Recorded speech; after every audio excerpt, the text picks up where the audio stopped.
الحمدللہ والصلاۃ والسلام علی رسول اللہ اما بعد۔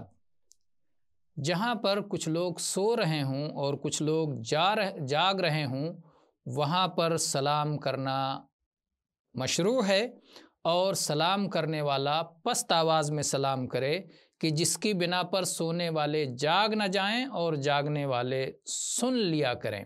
اس سلسلے میں مقداد ابن اسود رضی اللہ عنہ کی حدیث ہے، کہتے ہیں کہ اللہ کے نبی صلی اللہ علیہ وسلم جب رات میں ہمارے پاس آتے تو آپ اس طرح سلام کرتے کہ سونے والوں کی آنکھ نہ کھلے، سونے والے جاگ نہ جائیں اور جاگنے والوں تک آواز پہنچ جائے۔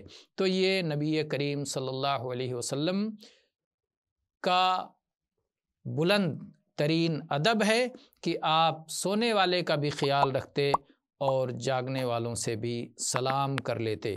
یہ حدیث صحیح مسلم میں 2055 نمبر پر ہے۔ والحمدللہ رب العالمین۔